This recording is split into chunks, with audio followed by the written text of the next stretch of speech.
Hello. Hi. We're back. Welcome. And we brought a friend. So I am Amanda Stevens. I'm Whitney Short. And I am Mike Chobanian. Yay. With Vegas Capital Realty. I'm a real estate broker, specialized in residential real estate. Great. Thanks for coming. Thank you for having me. This is great. I really appreciate inviting me on your podcast. Really excited. Yes, we're excited to have you. Lots of new updates, so I think we should just start on your end of the spectrum and talk about what's new in the Valley, what's coming up, what are the trends, what's going on?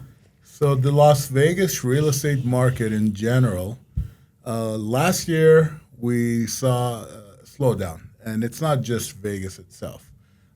Throughout the country, it really kind of somebody stepped on the brakes when the tariff news came up economically, and of course the high interest rates always impacted this market as well. However, we were selling more houses during the rates when they were 7.5%, 8%. Right now they're 6%. Unfortunately, it's more of an economic situation. I believe that a lot of people don't have that extra disposable income, and it's affecting the economy. Therefore, it did affect people buying or even selling houses. Okay, so we're seeing a slow trend right now. Mm-hmm. Are we seeing still that influx in the Californians coming over? Is that still happening? Yes, and that's one of the good things that's happening in Vegas. Last year, our market did not depreciate. It was like 1.6% depreciation, which is nothing because compared to Phoenix, Arizona, depreciated a lot more. Florida, if you're aware of the Miami market with the high rises, even Texas, Austin really got hit. So Vegas pretty much stayed the same, flat market, soft. However, the values stayed steady because of the demand, which is more and more people keep moving here. As you know, I always say this, Californians keep Nevada green, and it keeps going. Yeah. So are you seeing that it's a buyer's market, a seller's market, or is it like just a... So that's a very good question. Depends how you look at it. And what I mean by that is if you compare it to what we had 3-4 years ago, it's a buyer's market. Because 3-4 years ago, after the rates dropped after COVID, we were getting 10 offers to every house. So in a perspective, it's definitely a buyer's market. Our inventory back then, the lowest dropped to, I think it was 1,600 houses available for sale. Yeah. Right now, we have about little over 6,000 houses. But compared to the in general market, this is a normal market. Okay. It does lean towards buyers. It does kind of buyer's market, but it's not a bad market. It's a normal market. And I say that because the houses that are prepped properly and priced properly, they're still selling, and some of them are still getting multiple offers. It's just unfortunately a lot of sellers are still expecting higher prices, and that's what kind of sits on the market. But overall, it's a normal market. It's just back to normal kind of thing, yeah. Okay, so that's not bad news. No, not at all. No, not at all, yeah. Great. And kind of going into the California people moving here thing, we're kind of seeing it on our end as well as far as estate planning goes. A lot of people are coming over from different states and they're buying houses. Maybe they already have estate planning in order, but their real estate agent isn't reminding them, hey, if you have this trust, make sure you're buying it in the trust. Are you seeing a lot of people with trust buying houses or? Not at all. Unfortunately, I would say 8 out of 10 the clients I deal with have not done estate planning or don't have a will or not even aware of it. And that's I think that's a major problem. And I'm surprised the awareness is not there, whether it's at a government level or a title level or even the general realtor level. A lot of realtors don't know about it. Right. And that's another thing. So there's a big problem there where, and you know, estate planning should be a must, whether when they buy the house or they should even be notified through escrow, hey, you consider this kind of thing and then move on and then buy the house. So yeah, definitely there's a big demand there and for awareness, education, and for people to take care of their estate Yeah. in general. We're seeing the same thing on our end. But how does someone And I think what happens on your end is, why do they care, right? They don't care about doing it. They're trying to close this house. They're trying to, get into this new house. They don't care about anything else. And that's kind of what we see on our end as well is, okay, I got this house. I'm so excited. I just want to close. I don't care about my trust. I don't care about creating a trust. I don't want to delay closing. I want to get it done and move on. But they don't understand the repercussions of that. So have you seen any repercussions of people not having their houses in a trust? Unfortunately, yes, especially when people pass away or there's always challenges, disputes. Going back to what you mentioned, during the purchase, and I understand why they wouldn't think about estate planning, is buying a home and moving is not easy. It gets very stressful. So all their mind and focus and worry is what's going to happen, when am I going to get my keys, is the money, the payments, all that. So however, after that or at closing, they should still consider the estate planning. And yes, as a certified probate real estate expert, I do work with clients, unfortunately, where they go through probate. When somebody passes and they don't have family trust, unfortunately, and you know this, it becomes a nightmare for the heirs and the people who's supposed to take over the house or inherit the house. So with that, what do you think of the best way to avoid that? Or is there, at that point when someone passes, is there a way anybody can avoid probate? Right. And I think that's a great question. And what you brought up before about how they're in this mindset and they're not thinking about it. And ideally, thank you so much for being here, because we talk to each other about this all the time. So it's nice to bring in another perspective that's echoing what we try to say every week. And I say that because the way to avoid this chaos prior to that purchase, you already are in it, you already know you're going to purchase it, it becomes too chaotic, you're completely enveloped with what you need to do, the money, the stress, the moving. So do it before, right? Do this estate planning before you need it. And that's always what happens. People want to wait until the last minute to start planning. If you are proactive, you plan ahead of time, you set yourself up so that when it comes to closing, you're worried about closing. You're not worried about estate planning, and you've already done it, so you don't need to think about it. And that's especially true for people that want anonymity. So people that are like, oh, I bought this house, and this happens to us, I don't know, monthly at least. Yes. People People will come to us and say, we bought this house, we bought it in our names, we don't want our names attached to this house anymore. And we say, too bad, because you purchased it in your individual name. So even if I put it in the ABC trust, now There's still a it's still going to show. Yeah. We'll see the history of who it went to. Now you have to do some looking to find it. Nonetheless, it's still there. And so aside from just being proactive and doing it so it doesn't become a fire later, if you want any type of anonymity, do it before anyway. Correct. One thing I will bring up, a lot of times it's the lender driven. So the lender is going to say, I'm giving you a loan. I'm not giving your trust a loan. We want to make sure that this house is closed in your individual names. Mm-hmm. So it's lender driven. But if once you close in it, you can quit claim it into the trust for probate purposes, to avoid probate. For estate planning, you can quit claim it into it. There's no ramifications. Your lender can't call your loan or anything. I mean, you're putting it into the trust. As long as it's a primary residence. As long as it's a primary residence and it's not into an irrevocable trust, to a revocable family trust. They can quit claim it into that. And we see a lot of that where people will have their estate planning done, they'll get it done, then they want to refinance. So they have to take the house out of the trust, back into their individual names. They forget to put it back in the trust. Then we're going through probate again. So besides the home real estate, what does estate planning include other than real estate? What other assets or what other planning does that entail?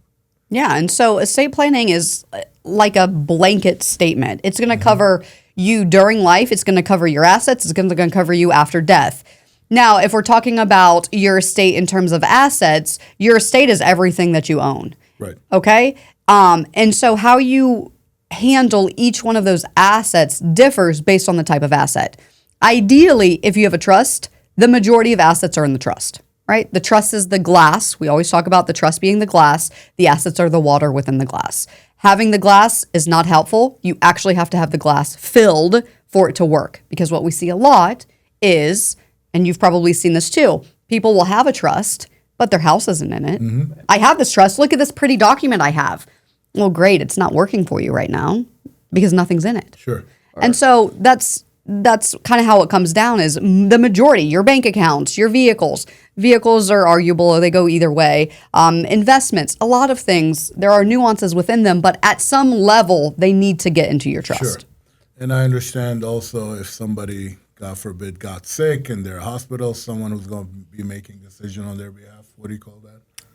Medical and financial powers of That attorney. also includes in the estate planning, I Yep. understand? Okay. Yep. So that would be one of those during life documents. You want to make sure you have a financial power of attorney because what if you're in a coma? Right. What if you're trying to close on the house Right. and all of a sudden you get diagnosed with Yeah. Alzheimer's? Yeah. You So- got to have something. And again, that's being proactive because Sure. if you get diagnosed with something, now it's too late. Yeah, God forbid, car accident sometimes. And we talk a lot about real estate because usually that's the average American's biggest asset. 100%. And that's what keeps coming up as a problem. However, there's other benefits to estate planning, just not just only the assets such as real estate. Yeah, and we get that a lot. So people will say, I don't own anything. Why do I need estate planning? I don't own anything. Well, you have a body. Yeah. You have a body. You probably care what happens to your body. You probably care what happens to your body when you can't make the decision. And so that's estate planning. Yep. And that's why we always say if you have a kid and your kid's over 18, you should have estate planning for them. Right. They should have estate planning for themselves because they're not your child. I mean, they're your child. You no longer have control over any decisions they're making. How often do you recommend someone updating their estate? Like you mentioned, someone buys a home, however, they forget to put it in their trust. Would you say annual, or is it is there a regular timeline? You would say keep having it reviewed just to make sure everything is intact. You know, internally at your own house, you should read through it or take a look at it every year, right? Like just make sure, the assets is it the people that I want to have these things? Are my successor trustees correct? Are my beneficiaries correct?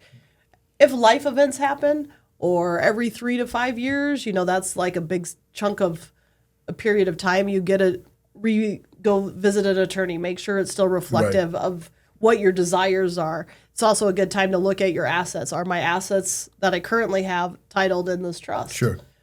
So people will come to us a lot and say, hey, I need to update my trust because the house that I have, I don't have anymore. Right. And you don't necessarily need to come to me for that. Because if you bought your new house in the name of the trust like you should have, it's already in there. I don't need to do anything. Got And it. if you sold your old house, it's not in the trust anyway. So just because the assets change doesn't necessarily mean your trust needs to be updated. But to echo what she was saying and how we were talking about a lot of people moving from other states, that 100% needs a review. If you're coming from an out-of-state with an out-of-state document and you intend to reside in Nevada indefinitely, you 100% should have that reviewed. Sure. And I also work with a lot of investors from California that own rental properties here. Oh. They have a trust in California. Would that work in Nevada, or are there state-to-state differences? What do you think? What do you advise them to do?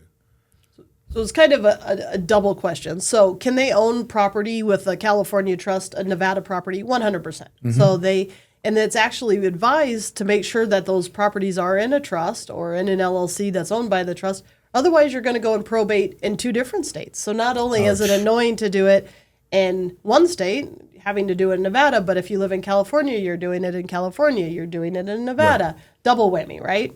Where you could have the trust own the properties either place. Now, is there differences between Nevada trust and California trust? Yes, every state has their own trust laws that could be different. A lot of them are the same. That said, states will respect and give validity to other states' trusts so long as they were properly done in that state. What do you find the biggest challenge for people when they're going through probate? What do you think? What have you seen out there?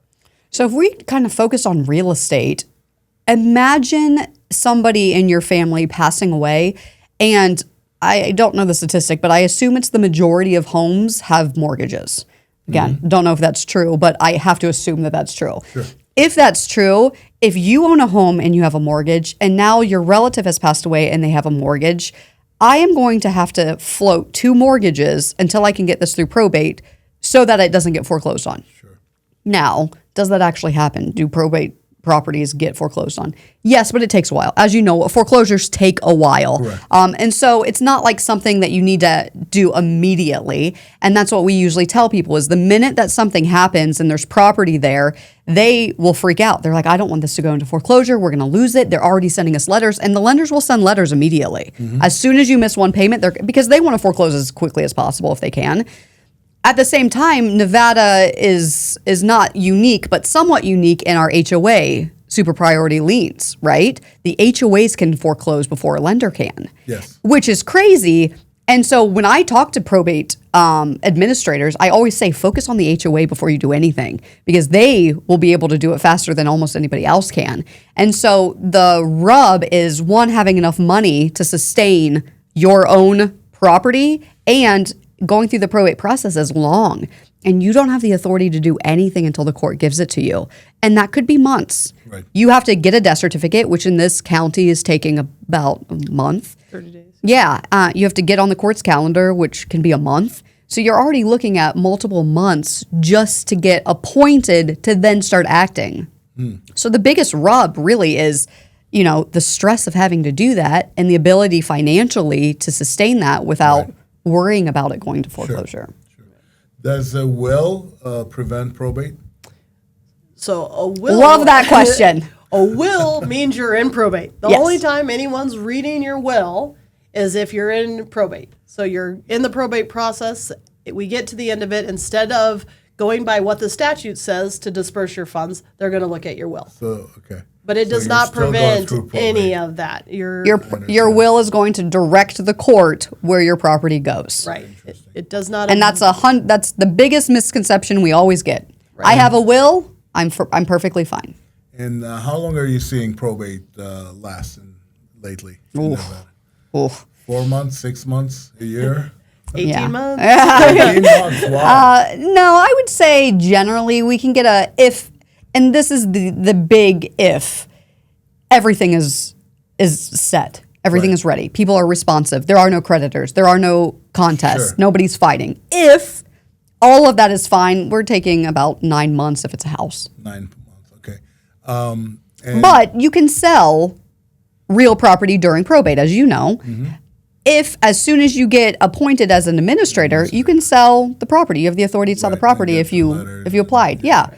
So it doesn't mean you have to wait 9 months to keep paying this mortgage, but It you has have to be- wait if you And you have to get it approved by the court. well, unless you do under independent administration.